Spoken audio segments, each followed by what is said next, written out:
Welcome back into the GSMC Sports Podcast, and we're going to be taking a step back a little bit to Friday night, where we saw the Atlanta Hawks finally break up that backcourt of Trae Young and Dejounte Murray. They choose to stick with the homegrown guy in Trae Young and send Dejounte on his way to New Orleans. And the move was pretty expected, that the Pelicans were going to be in the market for trying to shake things up a little bit, and that the Hawks really didn't have a choice, that is, but to break up Trae Young and Dejounte. But the details of this package are what really had some people surprised. The Hawks, in return, got Larry Nance Jr., Dyson Daniels, a 2025 first-round pick via the Lakers, and a 2027 first-round pick, which will be the least favorable of the Pelicans and Bucks picks. So it seemed like this was a deal that made a lot of sense. I love this deal for New Orleans, and we're going to dive into that as well. But the fact that the Hawks really didn't get any known quantity back in terms of having a player that you immediately know is going to be in the rotation. Now, Dyson Daniels is a young player that was drafted in the top 10 just a couple years ago. I can double check here, but I believe it was in the 2023 class that he was drafted, and maybe it was 2022 more so, but he was drafted 8th overall. He has a super high upside in terms of being a really nice defender, a pretty good passer as well. And when you talk about the Hawks trying to surround Trae Young with better defensive talent, that was obviously one of the main ideas in bringing in Dejounte Murray, but he just never really lived up to the bill of defender that he was regarded as during his time in San Antonio. So, Dyson Daniels, again, an intriguing player, but also not one that you feel like has all-star potential necessarily. Larry Nance Jr. can be a fun player to put alongside Trae Young as well, where he's obviously a pick-and-roll threat, a lob threat, and can provide, playing into this situation surrounding the Hawks for sure. It is interesting, though, that we didn't see them try and go out and get somebody who is really going to be a part of, you would have to imagine, a winning version of the Atlanta Hawks, in terms of the fact that, the Hawks are now, it seems like, taking a little bit of a step back, and I wouldn't say going into a full rebuild, because they're going to hold on to Trae Young at least through the first half of this season. They probably play it out a couple of years, as long as Trae Young is on board, that he is going to... They're going to try and rebuild this roster back up around him. And again, it's not totally cleaning house here, but they tried to force it a little bit to some degree, giving up multiple, 3-4 first round picks for Dejounte Murray those years ago. So now they are going to try and sort of scratch that and come into this new version of a Hawks team that I don't know exactly what they're going to be looking for necessarily. Obviously, they just drafted Zachary Risachet with the first overall pick, and they would like to have him be, in that 3-4 role for them, somebody who has size and can shoot but doesn't necessarily feel like he has superstar potential. They went almost a little bit on the safer side, it feels like, with that first overall pick, which is interesting to say the least, where I can understand that they do feel like there is some sense of urgency to put together a contending team around Trae Young, but also you are not getting anybody who is going to ever necessarily be a face of the franchise. And if they feel like they already have that in Trae Young, then that's not their number one priority by any means. But still, it just feels like a little bit of an underwhelming situation to be in Atlanta. And the reason why, I'm saying all of this is the fact that seemed like Brandon Ingram was sort of a lock to be in this type of a deal, and the fact that he was left out of it just means that, the Hawks don't necessarily care as much about winning in 2024-25, and we'll see what other types of roster moves they make.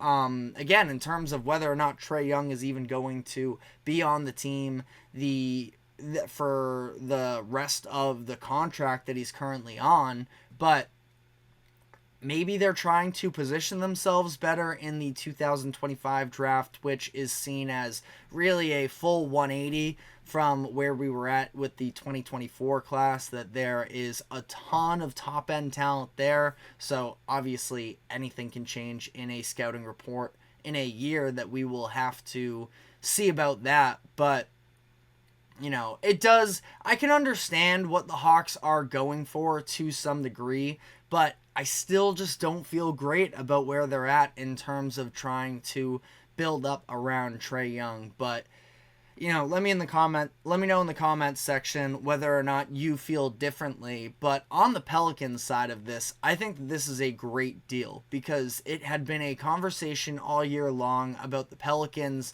When it got down to those final minutes, you don't know if there was necessarily anybody who could go out and get you a bucket. And Dejounte Murray, of course, the biggest example of this was, overall, I would say a pretty inefficient game, but Dejounte Murray, when he was basically single-handedly took down the Boston Celtics, this was later in the year when Trae Young was dealing with this injury that, had the Hawks sort of tank out of being outside of the play-in tournament. But Dejounte was, just hitting tough shot after tough shot down the stretch of the game, kind of just killing in the mid-range, and I feel like that's something the Pelicans can absolutely benefit from having, where on the other end, Brandon Ingram, who they still are able to hold on at least for the time being. We'll see whether or not they end up making another move here, but I would say that the Pelicans have depth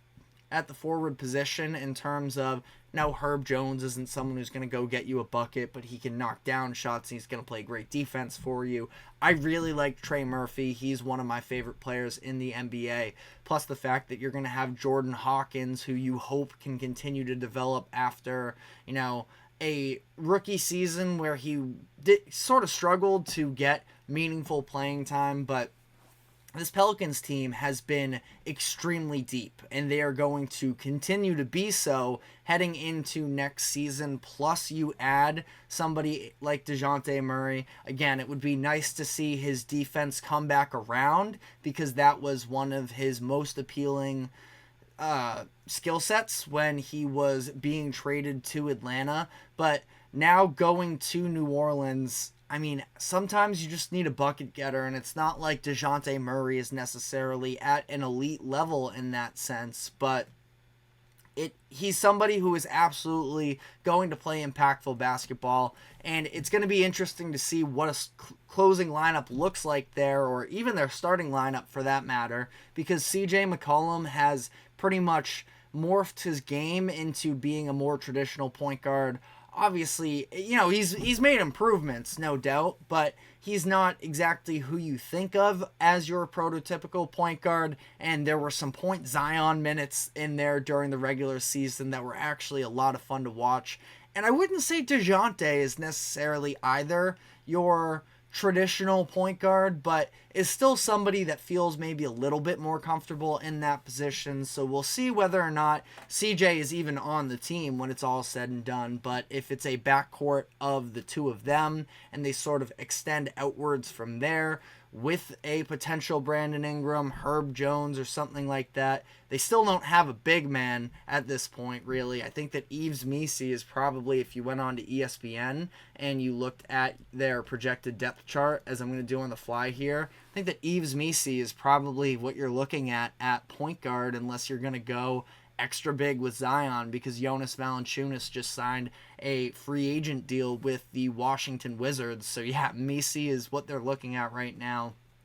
That's definitely an area they should be looking to attack whether it's maybe a Brook Lopez, maybe you go after one of the bigs from Cleveland. I think that could be a very interesting trade deal if they found some way to make something happen there, of sending maybe a Brandon Ingram to Cleveland in exchange for Jarrett Allen. Again, obviously there would have to be more to that deal, but I could get behind a package centered around that for both teams that could be very interesting. So we'll have to see how this all plays out from here, but definitely, definitely a good move for the Pelicans. As for the Hawks, I mean, we'll have to see how this continues to play out. Feels underwhelming at this moment, but again, just have to have a little bit more of an idea of what their future is, because I think there is a lot of uncertainty there. And before we do take this next break here, we have Nelson Jimenez, of course, the host of the GSMC Basketball Podcast, who is doing a little victory lap because earlier in our production meeting, he was talking about Klay going to the Mavericks. And he got it right there. Now, he was also doing a little Orlando Magic jingle in there too, so I wouldn't get fully carried away with the victory lap. But yes, Klay is going to the Mavericks, got that in breaking time, and it is definitely going to be a fun fit there. But we are going to be going into just basically a quick run through of all of the moves that have taken. Yeah, and Nelson said it was between the two, which is right. I do think that Klay to the Lakers would have been really interesting to fit in with JJ Redick. I feel like JJ would have been able to get, somebody who played to some degree a similar play style to Klay would have been a really interesting fit there, and that probably would have been my favorite one, but the Mavericks are still a pretty good option, as well as Nelson's giving us some updates here while we're on air, so do appreciate that it could be a sign and trade. So obviously all the details are still going to come out. It looks like there's some sort of movement that Woj also put out. It's looking like Josh Green is going to be headed to the Hornets. So we'll see if we can get some solidified details surrounding all of this and give you all some updates on that as it is developing in real time. But we're going to be taking our final break of the show, and then when we come back on the other side, we will keep you up to date with all of the biggest moves from free agency so far. So stick with us, and we will be right back after this quick break.